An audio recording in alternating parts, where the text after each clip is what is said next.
السلام علیکم ورحمۃ اللہ وبرکاتہ۔ میرے محترم بزرگوں اور دوستوں اور عزیز ساتھیوں، صحابہ کرام رضوان اللہ تعالی علیہم اجمعین کے اندر شوق سنت، نبی کریم صلی اللہ علیہ وسلم کی سنتوں پر عمل کرنے کا جو جذبہ، جو شوق، جو ولولہ اور جو حوصلہ تھا، وہ کہیں انسان میں نہیں پایا جاتا۔ میرے عزیزوں اور دوستوں، آئیے میں آپ لوگوں کے سامنے واقعات کی روشنی میں ان تمام سنتوں پر کس طرح صحابہ کرام عمل کرتے تھے آپ کے سامنے رکھنا چاہتا ہوں، تاکہ مجھے بھی اور آپ کو بھی اس کا اندازہ ہو جائے کہ کتنی چھوٹی چھوٹی عبادتوں پر کتنا اجر و ثواب، اور کتنی چھوٹی سنتوں پر صحابہ کرام کتنا دل لگی سے اور دل جوئی سے عمل کرتے تھے۔ اللہ رب العزت مجھے بھی اور آپ کو بھی اس کی قدردانی عطا فرمائے، اور 100% نبی کریم صلی اللہ علیہ وسلم کی سنتوں پر عمل کرنے کی توفیق عطا فرمائے۔ میرے عزیزوں اور دوستوں، حضرت عثمان غنی رضی اللہ عنہ کی ذات سے کون واقف نہیں ہے؟ ایک مرتبہ ایسا ہوا کہ نبی کریم صلی اللہ علیہ وسلم نے حضرت عثمان کو مکہ مکرمہ روانہ کیا، لوگوں کے آپسی معاملات کو صلح کرنے کے لیے۔ حضرت عثمان غنی مکہ مکرمہ روانہ ہوئے۔ جب مکہ مکرمہ پہنچے تو حضرت عثمان احرام کی حالت میں تھے، اور احرام کی چادر چھوٹی تھی اور وہ پنڈلی تک ہی کافی ہو رہی تھی۔ جب حضرت عثمان غنی رضی اللہ عنہ کو ان کے قبیلہ والوں نے، رشتہ داروں نے، لوگوں نے دیکھا تو فرمایا، اے عثمان غنی، یہ آپ کیا کر رہے ہیں؟ کس طرح آپ احرام باندھے ہوئے ہیں؟ آپ کی پنڈلی نظر آ رہی ہے، احرام تھوڑا بڑا ہونا چاہیے، اور احرام کو بڑا پہننا ہی یہاں کی لوگوں کی صفت ہے، مالداروں کی صفت ہے، امیروں کی صفت ہے۔ یہ تو غریب مسکین لوگ چھوٹے کپڑے پہنتے ہیں اور احرام چھوٹا پہنتے ہیں۔ حضرت عثمان غنی رضی اللہ عنہ نے فرمایا، ہَكَذَا رَأَيْتُ رسول اللہ صلی اللہ علیہ وسلم، میں نے اسی طرح نبی کریم صلی اللہ علیہ وسلم کو پہنتا ہوا دیکھا ہوں۔ تو میرے عزیز اور دوستو، دیکھیے کتنی انمول قیمتی سنت پر عمل کر رہے ہیں۔ ان کو لوگوں کی کوئی پرواہ نہیں ہے، رشتہ داروں سے کوئی پرواہ نہیں ہے کہ لوگ کیا کہیں گے۔ وہ اس پر عمل کر رہے تھے کہ نبی کریم صلی اللہ علیہ وسلم نے اس طرح باندھا، اور اسی طرح انہوں نے باندھا اور سنت کو زندہ کیا۔ میرے عزیزوں اور دوستوں، ما آتاکم الرسول فخذوہ وما نہاکم عنہ فانتہوا، ارشاد گرامی ہے کہ اللہ کے رسول جو تم کو عطا کرے وہ لے لو، چاہے وہ دینی معاملات ہو، چاہے وہ اخلاقیات معاملات ہو، چاہے وہ صلح کے معاملات ہو، یا کوئی بھی اور معاملات ہو۔ وما آتاکم الرسول فخذوہ وما نہاکم عنہ فانتہوا، اور جس چیز سے اللہ کے رسول تم کو منع کرے، ہر چیز میں ان کی ممانعت ثابت ہو جائے تو تم اس سے پرہیز کرو۔ تو میرے عزیز اور دوستوں، جس چیز سے اللہ نے اور اللہ کے رسول نے ہم کو ہدایت دی ہے کہ اس راستے پر چلو، تو ہم کو اس پر چلنا چاہیے، اور جس چیز سے منع کیا اس سے ہم کو رکنا چاہیے۔ میرے عزیزوں، صحیح حدیث میں ایک واقعہ مشہور ہے۔ ایک منافق تھا، ظاہر سے مسلمان تھا، ظاہر سے تو وہ مسلمان تھا لیکن اندر سے منافق تھا۔ آج بھی ایسے لوگ دنیا میں پائے جاتے ہیں۔ میرے عزیز اور دوستو، یہی ایک منافق، اس کا اور ایک یہودی کا جھگڑا تھا لین دین کے تعلق سے، اور وہ معاملات سلجھ نہیں رہے تھے، آسانی کے ساتھ حل نہیں ہو رہے تھے آپس میں۔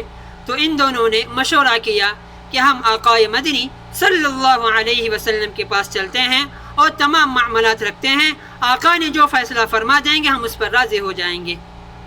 اب جو منافق تھا وہ تو یہی سمجھ لیا کہ میں تو ایک مسلمان ہوں، ظاہر سے تو مسلمان ہوں، اندر کا حال تو اللہ جانتا ہے، ظاہر سے تو میں دکھنے میں مسلمان ہوں، تو ظاہر سی بات ہے اللہ کے رسول میرے حق میں ضرور فیصلہ کریں گے اور یہ معاملہ میں جیت پاؤں گا۔ تو اسی غور و فکر میں وہ دونوں نبی کریم صلی اللہ علیہ وسلم کی خدمت میں حاضر ہوئے اور تمام معاملات کو نبی کریم صلی اللہ علیہ وسلم کے سامنے پیش کیے۔ جب نبی کریم صلی اللہ علیہ وسلم نے ان تمام معاملات کو سنا، مقدمات کو سنا، تمام کا تمام فیصلہ یہودی کے حق میں کر دیا۔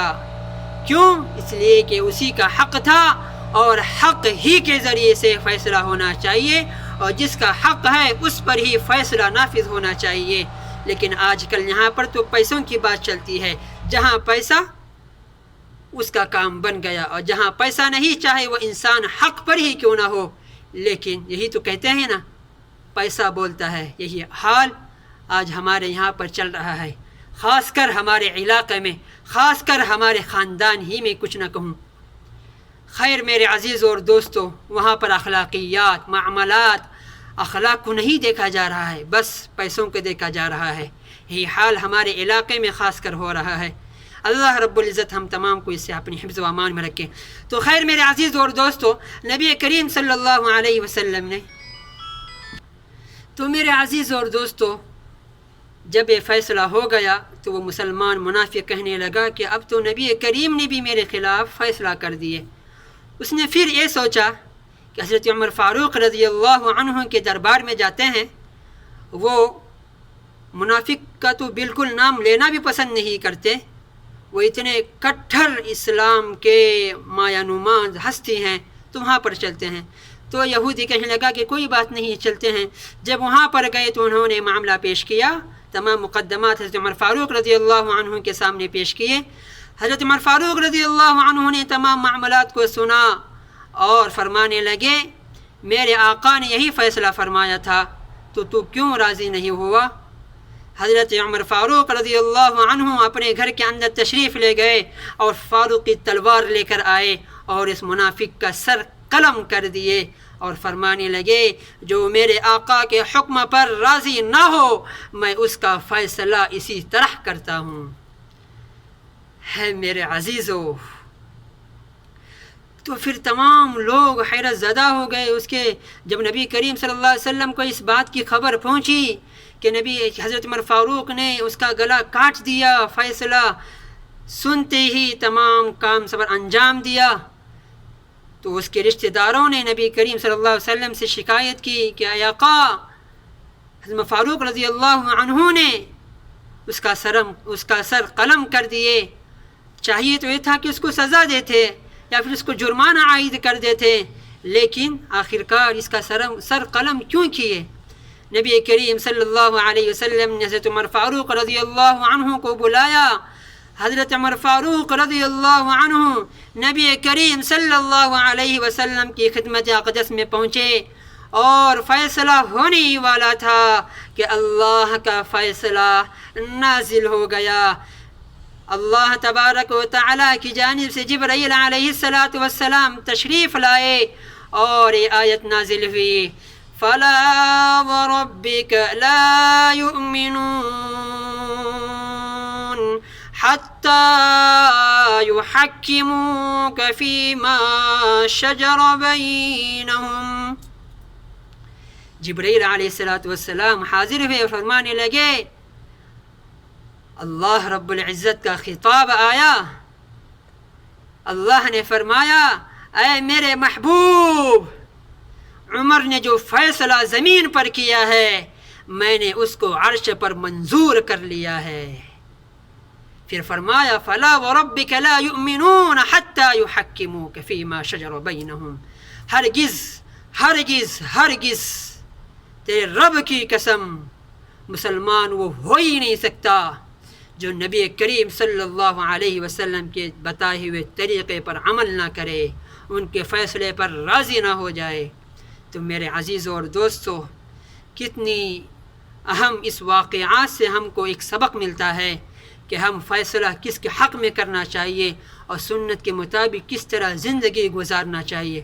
میرے عزیز اور دوستو، آئیے ہم ارادہ کرتے ہیں اور عہد کرتے ہیں کہ اللہ رب العزت جن باتوں کا ہم کو حکم دیے ہیں ان پر ہم عمل کریں گے، اور جن باتوں سے ہم کو منع کیا ہے ہم اس سے اجتناب کریں گے۔ اللہ رب العزت مجھے بھی اور آپ کو بھی کہنے سننے سے زیادہ عمل کرنے کی توفیق عطا فرمائے۔